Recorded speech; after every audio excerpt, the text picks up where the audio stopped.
ஆண்டவராகிய இயேசு கிறிஸ்துவுக்குள் மிகவும் அதிகமாய் நேசிக்கப்படுகின்ற அருமையான உடன் விசுவாசிகளே, இந்த அருமையான காலை வேளையில் உங்கள் யாவரையும் இறைமைந்தன் இயேசுவின் திருப்பெயரில் இந்த வேர்ட் ஆஃப் காட் மினிஸ்ட்ரி சார்பாக அன்போடு வாழ்த்தி வரவேற்கிறோம்.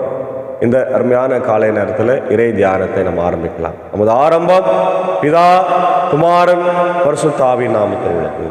ஆமென். ஜெபிப்போம். சர்வ வல்லமையும் மிகுந்த இரக்கமும் கிருபை நிறைந்த நல்ல ஆண்டவரே, இந்த மனமகிழ்ச்சியான நவம்பர் மாதம் 10ஆம் நாளுக்காக ஆண்டவரை நன்றி சொல்லுகிறோம். ஆண்டவர் நேற்று தினத்தில் உடைய ஆலயத்தில் வந்து உடைய வசனங்களை கேட்டோம். கர்த்தாவே, அதற்காக நன்றி. தொடர்ந்து இந்த நாளின் இறைச்செய்தி, பாடல் வேலை, ஜெப வேலை ஆசீர்வதிங்க. குறிப்பாக ஆண்டவரே, இந்த நாளுக்குரிய செய்தியின் வழியாய் நீர் பேசும். இந்த குழுவை நீர் எடுத்து பயன்படுத்தும். உடைய அன்பர் சாரியும் சங்கசாரி பாத்தில் ஒப்பு கொடுக்கிறோம். ஆண்டவரே, விளைவினங்கள் எல்லாம் மாற்றி ஆண்டவரே அவர்கள் வழியாய் நீர் மகிமைப்பட வேண்டுமா ஜெபிக்கிறோம். இதை கேட்டு பயன்பெறுகிற எல்லா மக்களுக்கும் உடைய இறை ஆசிரியர்களை தந்து வழிநடத்தும். எங்களை நீர் பரிசுத்த ஆவினாலே ஆண்டவர் நிரப்ப வேண்டுமா ஜெபிக்கிறோம். இயேசுவின் மூலம் ஜெபிக்கிறோம் நல்ல பிதாவே, ஆமேன். காலை வேளையிலே நாம் 370வது பாடலாகிய உனக்கு ஒத்தாசை வரும் நல் உயர் பருவதம் இதோ என்ற பாடலை சாரோடு இணைந்து நாம் பாடுவோம். 370வது பாடல்.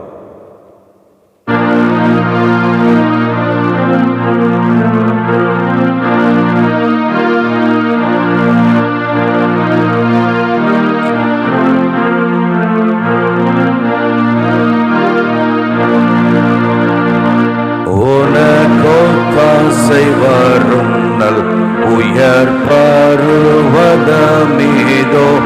உனக்கோத்தாசை வரும் நல் உயர் பருவதமீதோ, தினமும் மனது நொந்து சிந்தை கலங்குவோனே, தினமும் மனது நொந்து சிந்தை கலங்குவோனே, உனக்கோத்தாசை வரும் நல் உயர் பருவதமீதோ.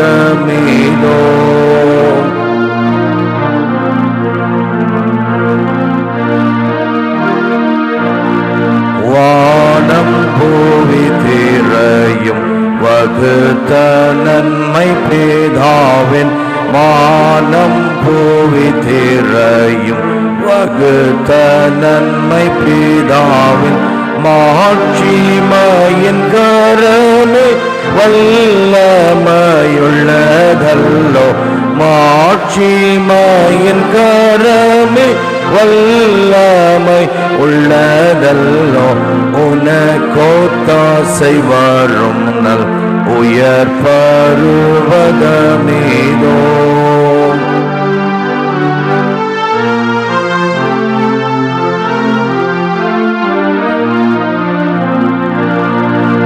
காலை தள்ளாட ஓட்டார், கரத்தை தளர ஓட்டார், காலை தள்ளாட ஓட்டார், கரத்தை தளர ஓட்டார், மாலை உறங்க மாட்டார், மறதியாய் போக மாட்டார், மாலை உறங்க மாட்டார், மறதியாய் போக மாட்டார், உனக்கோத்தாசை வரும் நல் உயர் பருவதமீதோ.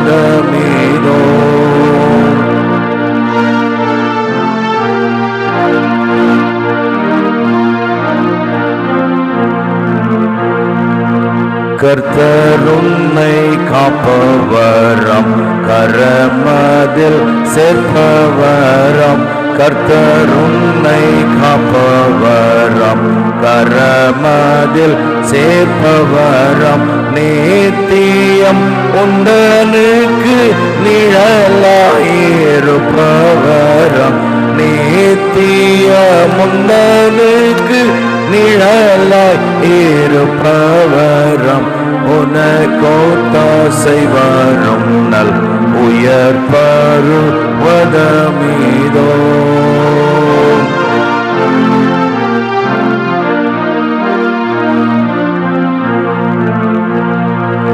பகலில் வெயிலே நீனும், இரவில் நீலவே நீளும், பகலில் வெயிலே நீனும், இரவில் நீளவே நீளும் துயர் தருவதும் இல்லை, துன்பம் செய்வதும் இல்லை.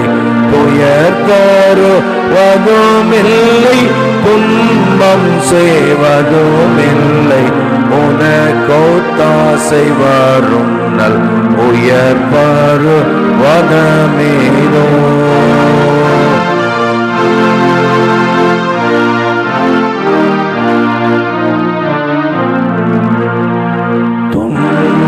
துயரத்திலும் துக்க சமயத்திலும், துன்ப துயரத்திலும் துக்க சமயத்திலும், இன்பமோரும் பொழுதும் எல்லாம் உனக்கவரே. இன்பமோரும் பொழுதும் எல்லாம் உனக்கவரே. உனக்கொத்தாசை வரும் நல் உயர் பருவதமேதோ.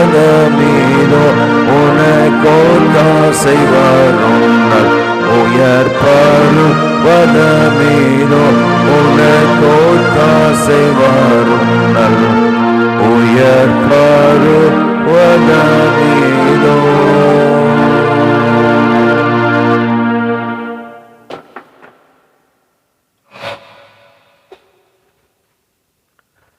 கிறிஸ்தேசுக்குள் மிகவும் அதிகமாய் நேசிக்கப்படுகின்ற அருமையான உடன் விசுவாசிகளே, மீண்டுமாக உங்கள் யாவரையும் இந்த நவம்பர் மாதம் 10ஆம் நாளிலே சந்திப்பதிலே மிகுந்த மகிழ்ச்சி அடைகிறோம். இந்த நாள் ஒரு சிறப்பு மிக்க நாள். வரலாற்றில் நம்முடைய அறிவர் மார்ட்டின் லூத்தர் அவர்களுடைய பிறந்த நாள். இந்த நாளில்தான் மார்ட்டின் லூத்தர் பிறந்து, இந்த நாளில் ஏற்கனவே மார்ட்டின் என்கின்ற ஒரு புனிதர் பிறந்ததுனால அவருடைய பெயரை சேர்த்து அவருடைய குடும்ப பெயர் லுத்தரை இணைத்து மார்ட்டின் லூத்தர் என்று பெயர் வைத்தது குறிப்பிடத்தக்கதாக இருக்கிறது. இன்றைக்கும் அநேக திருச்சபைகளிலே மார்ட்டின் லூத்தருடைய பிறந்த நாட்களை மிக சிறப்பாக கொண்டாடுகின்றதை நம்ம பார்க்கிறோம். குறிப்பாய் நம்முடைய அன்பான டிஎல்சியினுடைய மியூசிக் கான்சர்ட்டில் இருக்கின்ற டாக்டர் ஜோபையா அவர்கள் ஒவ்வொரு வருடமும் சென்னையில் வைத்து ஒரு ஆலயத்தில் மிக சிறப்பாக மார்ட்டின் லூத்தருடைய பிறந்த நாளில் அநேக ஆயர்களையும் சபையில் ஊழியத்தில் இருக்கின்ற மக்களை அவர் பாராட்டி பரிசு கொடுப்பதை நம்ம நினைவில் கொள்ள வேண்டும். இந்த நாளில் நாம் தியானிக்கும்படியாய் எடுத்துக்கொண்ட கடவுளுடைய வார்த்தை அது 98வது சங்கீதம். இதனுடைய பின்னணியை நாம் பார்க்கும்போது கர்த்தர் ராஜாவாய் இருக்கிறார். த லார்ட் இஸ் அவர் கிங் என்று அழைக்கப்படுகிற அல்லது த லார்ட் ரெயின்ஸ் என்று அழைக்கப்படுகிற சங்கீதங்களின் தொகுப்பில் இது வருகிறது. சங்கீதம் 93, அதே போல் 95லிருந்து 99 இந்த பாடல். இதில் கடவுளின் அரசாளும் தன்மை, அதாவது சோவரனிட்டி ஆஃப் காட், நீதி உள்ள ஆட்சியையும் இது மையப்படுத்துகின்றன. இது என்ன பாடல் வகையில் வருதுன்னு பார்த்தீங்கன்னா, பிரைஸ், சாம் ஆஃப் பிரைஸ், துதிக்கும் சங்கீதமாய் இது வகைப்படுத்தப்படுகிறது. இது பல விழாக்களின் போது பாடப்பட்டிருக்கலாம் என்று அறிஞர்கள் சொல்லுகிறார்கள். இதனுடைய ஆசிரியரை பற்றி நாம் பார்க்கும்போது இது பல சங்கீதங்களைப் போல இல்லாமல் இந்த சங்கீதத்திற்கு ஒரு குறிப்பிட்ட ஆசிரியர் பெயர் குறிப்பிடவில்லை. இது பொதுவாக யூதர்கள் பாபிலோனிய சிறையிருப்பிலிருந்து திரும்பி வந்த காலத்திற்கு பிறகு எழுதப்பட்டிருக்கலாம் என்ற ஒரு கருத்து இருக்கின்றது. இதனுடைய முக்கிய கருப்பொருள் என்னவென்று பார்க்கும்போது, வரலாற்று சூழல்களில் குறிப்பாக இறையியல் கருத்துக்களை இது பிரதிபலிக்கிறது. ஒரு புது பாடல் பாடி ஆண்டவரை துதிக்க வேண்டும் என்ற ஒரு அழைப்பு கொடுக்கிறது. A call for a new song. அதான் இங்கே நம்ம பார்க்குறோம். கர்த்தருக்கு புது பாட்டை பாடுங்கள் என்று சொல்லிதான் இது ஆரம்பிக்கிறதாய் பார்க்கிறோம். கடவுளுடைய வியக்கத்தக்க செயல்கள் இங்கே செய்யப்படுகிறது. New marvellous act of salvation. பெரும்பாலான அறிஞர்கள் இது பாபிலோனிய சிறையிருப்பிலிருந்து மீண்டு வந்த பிறகு எழுதப்பட்டதனால விடுதலையை குறிக்கலாம் என்று சொல்லப்படுகிறது. அதே நேரத்தில் கடவுளின் ரட்சிப்பு உலகமெங்கும் வெளிப்படுத்தப்படுதல், God's salvation revealed to all nations என்று சொல்லப்பட்டிருக்கிறது. அதான் இந்த பகுதியில் எல்லாம் நம்ம பார்க்க முடிகிறது. அன்பான தேவ பிள்ளைகளே, இந்த அருமையான சங்கீதத்தினுடைய செய்தியை நாம் பார்க்கும்போது ஆண்டவரை துதிக்கும்படியான ஒரு அழைப்பை நம்ம பார்க்கணும். அதுதான் இந்த அருமையான சங்கீதத்தினுடைய மிக முக்கியமான ஒரு காரியமாய் நாம் பார்க்கிறோம். கர்த்தருக்கு ஒரு புது பாட்டை பாடுங்கள், O sing to the Lord a new song என்கின்ற வார்த்தை தான் மைய வசனம். கர்த்தருக்கு புது பாட்டை பாடுங்கள், அவர் அதிசயங்களை செய்திருக்கிறார்.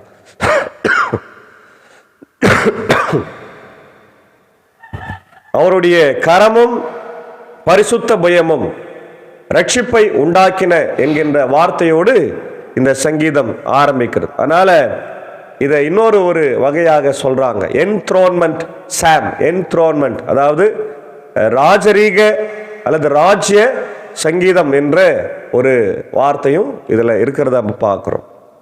அப்போ புது பாடல் ஏன் நாம் பாட வேண்டும் என்றால், தேவன் கடவுள் கடந்த காலத்தில் செய்த அதிசயங்களுக்காக அவரை போற்றி புகழ்ந்து பாடி, நிகழ்காலத்தில் அவர் செய்ய போகின்ற எல்லா ஆசீர்வாதங்களுக்காக நாம் அவருக்கு நன்றி சொல்லி பாடுகின்றோம். அதான் நீங்க பார்க்குறோம், கர்த்தர் செய்த அதிசயங்கள், the song of salvation, God's marvelous and deeds. அதான் 1 முதல் 3 வசனத்தில் நம்ம பார்க்குறோம். ரட்சிப்பின் மூலம் ஆண்டவர் செய்கின்ற வல்லமை, the source and power of salvation. நம் வாழ்வில் தேவன் செய்த புதிய தனிப்பட்ட அற்புதங்களை குறித்து பாடுகின்ற ஒரு பாடம். அது மட்டுமல்ல, அடுத்தது பார்க்கிறோம், ஆண்டவருக்கு புதியதொரு பாடல் பாடுங்கள், ஏனெனில் அவர் வியத்தகு செயல்களை புரிந்துள்ளார். அவருடைய வலது கரமும் புனிதமிகு புயமும் அவருக்கு வெற்றியை அளித்தன. இந்த வலது கரம் என்பது ஒரு பவர்ஃபுல் ஹேண்டை குறிக்கிறது. பொதுவாக நம்முடைய இந்திய தேசத்தில், தமிழ்நாட்டிலெல்லாம் ரைட் ஹேண்ட் என்பதை நம்ம ஒரு புனிதமாக தான் பார்க்குறோம். அதனால தான் தோத்திரம் பண்ணுறோம், வணக்கம் சொல்கிறோம், ஷேக் ஹேண்ட் கொடுக்கும்போது ரைட் ஹேண்ட், எதனா பொருள் கொடுக்கும்போது, யாருன்னா கொடுக்கும்போது எல்லாமே ரைட் ஹேண்ட். லெஃப்ட் ஹேண்டை நம்ம பயன்படுத்துவது இல்லை. ஆனால் மேலை நாடுகளில் அதிகமாய் அவங்க 2 கையுமே பயன்படுத்துவாங்க, லெஃப்ட் ஹேண்டும் பயன்படுத்துவாங்க. அவங்களுக்கு அந்த லெஃப்ட் ரைட் கிடையாது. ஆனால் திருமறையில் சொல்லப்பட்டிருக்கிறது ரைட் ஹேண்ட் என்பது கடவுளுடைய பவரை குறிக்கிறது. ஹல்லேலூயா, பிரைஸ் தி லார்ட். வல்லமை இருக்கிறது, அதான் கடவுளுடைய ரட்சிப்பை வெளிப்படுத்துகின்றது. அதான் நம்ம அங்கே பார்க்குறோம். அப்போ அவருடைய வலது கரம் நமக்கு ரட்சிப்பை தருகிறது. பரிசுத்த புயம், அதான் நம்ம இங்கே பார்க்குறோம். எகிப்தில் இருந்து அவர் நம்மளை மீட்டது. அதிசய தேவன் பழைய ஏற்பாட்டில் எகிப்தில் இருந்து விடுவித்தது போல நம்மை ஆண்டவர் இந்த பாபிலோனிய சிறையிருப்பிலிருந்து விடுதலை தந்திருக்கிறார். அவருடைய வலது கரம் பரிசுத்த புயம் இது கர்த்தரின் வல்லமையையும் பரிசுத்தையும் குறிக்கிறது.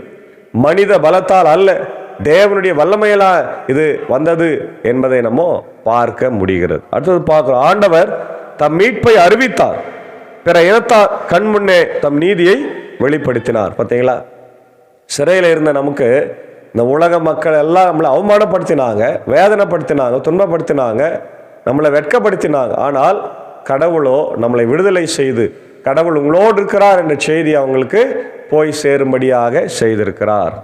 இஸ்ரவேல் வீட்டாருக்கு வாக்களிக்கப்பட்ட தமது பேரன்பையும் உறுதிமொழியையும் அவர் நினைவு கூர்ந்தார். உலகம் எங்கும் உள்ள அனைவரும் தம் கடவுள் அருளிய விடுதலையை கண்டார்கள். உலகமெங்கும் வாழ்வோரே அனைவரும் ஆண்டவரை ஆர்ப்பரித்து பாடுங்கள், மகிழ்ச்சியுடன் ஆர்ப்பரித்து பாடுங்கள் என்று சொல்றார். அப்போ ஆண்டவரை துதிப்பதுதான் இந்த பாடலுடைய நோக்கமாக இருக்கிறது. கர்த்தர் தமது ரட்சிப்பை மறைத்து வைக்கவில்லை, அதை வெளிப்படுத்தினார். இல்லை, யோவான் 3:16 நம்ம அதான் பார்க்கிறோம். ஜாதிகள் ரட்சிப்பு இஸ்ரவேலுக்கு மட்டுமல்ல, பூமியின் எல்லைகள் வரையிலும் அது இருக்கிறது. லூக்கா 3:6 நம்ம எல்லாம் பார்க்கிறோம். எல்லா கண்களும் முன்பாகவும் வெளிப்படுத்தப்பட்டது. இது கிறிஸ்துவின் உலகளாவிய பணியை காட்டுகிறது. நீதி, கிருபை, உண்மை, ரட்சிப்பு, தேவனுடைய நீதியை, பாவத்திற்கு கிடைத்த பதிலடி இல்லையா, திருப்திப்படுத்தியது, அவருடைய கிருபையை, அவர் கொடுத்த ஈவை நாம் இங்கே நினைக்க வேண்டும். குறிப்பாக அவருடைய உடன்படிக்கையை நாம் நினைத்து ஆண்டவருக்கு நன்றி சொல்ல வேண்டும். துதியின் பாடலாக இது அமைந்தது. 4 முதல் 6 வசனத்தில் அதான் நம்ம பார்க்குறோம். மக்கள் தரும் துதி, பிரைஸ் ஃப்ரம் த பீப்புள். முழங்குங்கள், கம்பீரித்து பாடுங்கள், பாடி துதியுங்கள். இது உற்சாகமான சந்தோஷமான ஒரு சூழ்நிலையாய் இருக்கிறது. அதனால்தான் இங்க பார்க்கிறோம், பாருங்க இல்லையா, சத்தமான துதியா இருக்க வேண்டும் என்பதை காட்டுது. ரட்சிப்பின் சந்தோஷம் நமக்கு அடங்கி இருக்கக்கூடாது. பூமியில் உள்ளவர்களே, துதி என்பது ஒரு குறிப்பிட்ட மக்களுக்கு மட்டுமல்ல, பூமி எங்கிலும் உள்ள அனைவரும் கர்த்தரை துதிக்க அழைக்கப்படுகிறார்கள்.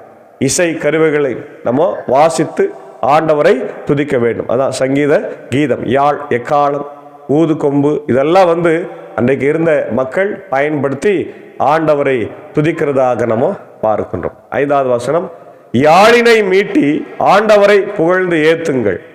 யாழினை மீட்டி இனிய குரலில் அவரை வாழ்த்தி பாடுங்கள். ஆண்டவராகி அரசரின் முன்னே எக்காலம் முழங்கி கொம்பினை ஊதி ஆர்ப்பரித்து பாடுங்கள். கடலும் அதில் நிறைந்தவையும் உலகும் அதில் உறைபவையும் முழங்கிடுக. ஆறுகளே கை கொட்டுங்கள், மலைகளே ஒன்று கூடுங்கள். ஆண்டவர் முன்னிலையில் மகிழ்ந்து பாடுங்கள், ஏனெனில் அவர் உலகுக்கு நீதி வழங்க வருகின்றார். பூ உலகை நீதியுடன் ஆண்டிடுவார். மக்கள் இனங்களை நேர்மையுடன் ஆட்சி செய்வார். அதாவது இயற்கையெல்லாம் அவரை துதித்து பாடும்படியாக ஒரு அழைப்பு. அதே நேரத்தில் அவர் திரும்ப வரப்போகிறார், நீதியோடு நியாயத்தோடு நம்மளை நியாயந்திருக்க போகிறார் என்று பாரு. கர்த்தருடைய ஆளுகை, the song of judgement, the Lord's reign இல்லையா. சிருஷ்டியின் துதி, சமுத்திரம், பூச்சக்கரம், ஆறுகள், பர்வதங்கள், உயிரற்ற சிருஷ்டிப்புகள் கூட கர்த்தருடைய வருகை முன்னிட்டு முழங்கும், கை கொட்டியும் கம்பீரித்து துதிப்பதாக இது உருவகப்படுத்தப்பட்டுள்ளது. கடவுள் மனிதனை மட்டுமல்ல, சிருஷ்டி அனைத்தையும் ரட்சித்து அதன் மீது அதிகாரம் செலுத்த போகிறார் என்பதை இது காட்டுகிறது. நியாயாதிபதியின் வருகை, the coming of the judge, பூமியை நியாயம் தீர்க்க வருகிறார். இதுவே இறுதி துதிக்கும், சிருஷ்டிப்பும் ஆர்ப்பரிக்கும் முக்கிய காரணம். இயேசுவின் 2ஆம் வருகையை இது குறிக்கிறது. நீதியோடும் நியாயத்தோடும் கர்த்தருடைய நியாயத்தீர்ப்பு பரிசுத்தமானதாகவும் சமநிலையாகவும் நிதானத்தோடும் இருக்கும் என்பதை மிக தெளிவாக இங்கே நம்ம பார்க்குறோம். யார் யாரெல்லாம் என்னென்ன செய்தாங்களோ அவங்களுக்கெல்லாம் தக்க பலன் உண்டு என்பதை நம்ம இந்த அருமையான பகுதியில் நம்ம பார்க்கிறோம். அதே நேரத்தில் அன்பான தேவ பிள்ளைகளை, ஆங்கிலத்தில் நம்ம பார்க்கும்போது இந்த சங்கீதம் 98 மிகவும் முக்கியத்துவம் வாய்ந்ததாகவும் இறையலாளர்கள் சொல்லுகிறார்கள். ஆகவே அன்பான தேவ பிள்ளைகளை, இந்த காலை நேரத்தில் கர்த்தருடைய இறை வார்த்தையை கேட்டிருக்கிற நாம் ஆண்டவரை எப்பொழுதும் துதித்து பாடி அவரை மகிமைப்படுத்தி வாழ நாம் அழைக்கப்படுகிறோம் இல்லையா, எல்லா சூழ்நிலையிலும். ஏன்னா ஆண்டவருடைய பாதுகாப்பு, ஆசீர்வாதம், உடைய அரவணைப்பின் கரம் நம்மோடு கூட எப்பொழுதும் இருக்கிறதாய் பார்க்கும். அது மட்டுமல்ல, இன்றைக்கு மார்ட்டின் லூத்தருடைய பிறந்த நாளை நம்ம கொண்டாடும் போது அவருடைய சிந்தனைகளை, செயல்களை, சீர்திருத்த காரியங்களை நம்முடைய திருச்சபையில் நம்ம அதிகமாய் நம்ம சொல்லி, மார்ட்டின் லூத்தருடைய அந்த கோட்பாடுகள் எல்லாமே அவருடையது அல்ல, அது எல்லாமே வேதத்திலிருந்து அவர் எடுத்தார். அதனால் அதை நாம் இன்றைக்கு வாழ்க்கையில் பிரதிபலிக்க வேண்டும். அதே போல் இன்றைக்கு இந்த பிறந்தநாளை கொண்டாடுகிற நம்முடைய எல்லா திருச்சபைகளுக்கும், குறிப்பாய் நம்முடைய டிஎல்சி சபையில் நம்முடைய அருமையான ஆர்க் என்செம்பிள் என்று சொல்லப்படுகின்ற அருமையான குழுவை நடத்தி கொண்டிருக்கிற அவருடைய மியூசிக் டைரக்டர் டாக்டர் ஜோபையாவை இந்த நிகழ்ச்சியின் சார்பாக அடியேனும் அன்பர் சாரும் சாகு சாரும் சேர்ந்து வாழ்த்துகிறோம். அவருடைய பணி எப்பொழுதும் சிறக்கட்டும் என்று சொல்லி நாங்கள் இந்த செய்தியின் வழியாக ஆண்டவருக்கு நன்றி சொல்லுகிறோம். தொடர்ந்து கர்த்தர் தாமே இந்த நாளின் எல்லா பணிகளையும் பயணங்களையும் கர்த்தர் நமக்கு ஆசீர்வதித்து தருவாராக. ஆமேன். God bless. ஜெபிப்போம். துதிகளின் மதிலே வாசம் செய்கிறவரே, மனமகிழ்ச்சியான காலை வேளையிலே உம்மை ஸ்தோத்திரிக்கிறோம், துதிக்கிற ராஜா. கேட்ட வார்த்தைகளுக்காய் ஸ்தோத்திரம். ஆண்டவரை, நீ துதிகளுக்குரியவர், போற்றுதலுக்குரியவர். ஏனென்றால் எங்கள் வாழ்க்கையில் ஏராளமான நன்மைகளை, ஆசீர்வாதங்களை, பாதுகாப்பை தந்திருக்கிறேன். ஒரு நொடி போதும் எங்கள் உயிர் போகிறதுக்கு, ஆனால் எங்களை பாதுகாத்து வருகிறேன். ஒவ்வொரு நொடியும், ஒவ்வொரு நாளும், ஒவ்வொரு நேரமும் எங்களோடு கூட இருந்து இருக்கிறேன் என்று சொல்லுகிறோம் ராஜா. உம்மை துதிக்கிறோம், போற்றுகிறோம், வாழ்த்துகிறோம். ஹல்லேலூயா, ஹல்லேலூயா, ஹல்லேலூயா என்று உம்மை வாழ்த்துகிறோம். உம்மை துதிப்பதற்கு நாங்கள் ஏமாத்திரம், உம்மை துதிப்பதற்கு இந்த நேரம் போதாது. ஆனாலும் உம்மை நாங்கள் துதிக்கிறோம். எங்களை காத்தொருள் வழிநடத்தும் நாள் முழுதுமாய் நீ பணிகள் ஆண்டவரை பயணங்களில் ஆசீர்வதியும். ஆண்டவரே, குறிப்பாக இந்த நாளில் மார்ட்டின் லூத்தருடைய பிறந்த நாளுக்கு நன்றி சொல்லுகிறோம். ஒரு நல்ல ஆன்மீக தலைவரை, தந்தையை எங்களுக்கு தந்து அவர் வழியாக திருச்சபையை சீர்திருத்ததுக்காக ஸ்தோத்திரம். அந்த சீர்திருத்தல் பணிகளை வெறும் நாங்கள் கொண்டாட்டங்களாக இல்லாமல் எங்கள் வாழ்க்கையில கொண்டாடும்படியாக ஆண்டவர் அதை நாங்கள் செயல்படுத்தும்படியாக எங்களுக்கு பலத்தை தார். இன்றைக்கு கூட சென்னையில் வைத்து ஆர்க் என்சாம்பிள் வழியாக ஆண்டவர் மார்ட்டின் லூத்தர் பிறந்தநாளை கொண்டாடுகிற டாக்டர் ஜோபையாவும் அவருடைய குழுவையும் ஆசீர்வதிங்க. அதில் ஆண்டவரே ஒரு உறுப்பினராக இருக்கிற அவருடைய சாக்கோ சாருக்காக ஜபிக்கிறோம். உற்சாகத்தோடு இணைந்து அந்த ஆண்டவர் மியூசிக் பணிகளை செய்து வருகிறாங்க. நன்றி ஆண்டவர். தொடர்ந்து இந்த குழுவையும் நீர் எடுத்து பயன்படுத்தும். அடியேனி அன்பர் சாரையும் ஏஞ்சக்காவையும் ஆண்டவர் அன்பான பிள்ளைகளையும் ஆத்தாள் மரியாளையும் உடைய சாக்கோ சாரி டீச்சரையும் நீர் எடுத்து பயன்படுத்தும். நாங்கள் எங்கு போனாலும் எங்கு வாழ்ந்தாலும் எங்கு ஆண்டவரை பணி செய்தாலும் உமக்காக வாழ ஆண்டவர் கிருபை தார். இந்த காணொளி வழியாய் இந்த காலை நேர ஆண்டவர் தியானத்தை பார்த்து கேட்டுக்கொண்டிருக்கிற எல்லாரையும் ஆசீர்வாதிங்க. மார்ட்டின் லூத்தருடைய பிறந்தநாளின் ஆசீர்வாதங்களை அவங்களுக்கு தாருங்க. சங்கீதம் 98 ஆசீர்வாதங்களை தந்து வழிநடத்துங்க. ஆபத்து, விபத்து, நாசம், மோசம், வியாதி, பலவீனம், படுக்கையிலிருந்து எங்களை காத்துறல. இந்த நாளில் கூட ஆண்டவர் பிறந்த நாளைக்கு நன்றி செலுத்துகிற என்னுடைய அன்புக்குரிய ஆண்டவர் டாக்டர் பிரதீப் தேவதாஸ், அவருடைய அன்பு மனைவி டாக்டர் போரிஸ் நளினகுமாரி அவர்களுக்காக ஜபிக்கிறோம். சென்னையில் மீனாட்சி அம்மாள் காலேஜ் டென்டல் காலேஜில் டாக்டராய் பணியாற்றுகிறார். அவருக்கு இந்த பிறந்த நாள் ஆசீர்வாதமாக இருக்கிற என்று போல் என்று மகிழ்ச்சியோடு வாழ்த்தும். அன்பான ஆண் பிள்ளை பெண் பிள்ளை ஆசீர்வதிங்க. சென்னையில் இருக்கிற போது அவருக்கு பாதுகாப்பை தந்து வழிநடத்த வேண்டும் என்று கெஞ்சி மன்றாடும். நம்முடைய கிருபை அவர்களோடு கூட ஆண்டவரே தங்கியிருந்து வழிநடத்தட்டும். தொடர்ந்து இந்த நாளில் ஆண்டவரே யாரெல்லாம் வியாதியாய் படுக்கையில் இருக்கிறாங்களோ அவர்களுக்காக ஜபிக்கிறோம். குறிப்பாக அவருடைய பாபனப்பள்ளி போதவட்டத்திற்கு ஜபிக்கிறோம். பாபனப்பள்ளி, மின்னூர், வடகரை, மேல்சானம் திருச்சபைகள் குடும்பங்கள் ஆண்டவரே பொறுப்பாளர்கள் சபைகளுக்காக ஜபிக்கிறோம். இந்திய சுவிசேஷ லுத்தரன் திருச்சபைக்காக ஜபிக்கிறோம். அமைந்திருக்கிற புதிய நிர்வாகங்கள் ஆண்டவரே ஆசீர்வாதமாய் செயல்பட்டு ஒற்றுமையாக செயல்பட்டு இவருடைய மருத்துவமனையை ஆண்டவரை புதிதாக்க கர்த்தர் கிருபை தார். தொடர்ந்து ஆண்டவர் இந்த நாள் நாங்கள் கூட இந்த ஆர்க் என்சாம்பிளில் ஆண்டவர் கலந்து கொள்வதற்காக அடியேனும் அன்பர் சாரும் சாகோ சாரும் ஆண்டவர் இணைந்து சென்னைக்கு பயணிக்க இருக்கிறோம். குறிப்பாக உடன் என்னுடைய மனோஜாயிரும் வர இருக்கிறார். என்னுடைய பயணங்களை கர்த்தர் வாய்க்கு செய்யும். பத்திரமாய் சென்று அந்த நிகழ்ச்சியில் கலந்து கொண்டு நாங்கள் திரும்பி வர கர்த்தர் எங்களுக்கு கிருபை தர வேண்டும் என்று கெஞ்சி மன்றாடும். தொடர்ந்து இந்த நாளின் எல்லா பணிகளையும் பயணிகளையும் ஆசீர்வாதம். என்னுடைய இந்திய தேசத்திற்காக, ஜனாதிபதி, பிரதமர், என்னுடைய முதலமைச்சருக்காக, என்னுடைய கவர்னருக்காக, நடைபெற்று வருகிற எல்லா பணிகளுக்காக ஆண்டவரே உலக நாடுகளுக்காக, உலக நாடுகள் இருக்கிற எல்லா மக்களுக்காக வேண்டிக் கொள்கிறோம். ஒவ்வொருவரையும் ஆசீர்வதிங்க, வழிநடத்துங்க. எல்லாருடைய தேவைகளையும் என் தேவன் பரத்திலிருந்து ஆண்டவரே நீர் தந்து வழிநடத்த வேண்டும் என்று கெஞ்சி மன்றாடும். தொடர்ந்து உம்முடைய கிருபை, உம்முடைய ஆசீர்வாதம் எங்களோடு கூட தங்கி இருக்கட்டும். இறை மைந்தன் இயேசு கிறிஸ்துவின் வழியை ஜெபிக்கிறோம் நல்ல பிதாவே, ஆமேன். எல்லா வல்ல தந்தை, மகன், தூய ஆவியின் ஆசைகள் இந்த நாளிலே நம் அனைவரோடு கூட தங்கி தரித்திருப்பதாக. ஆமேன். God bless you.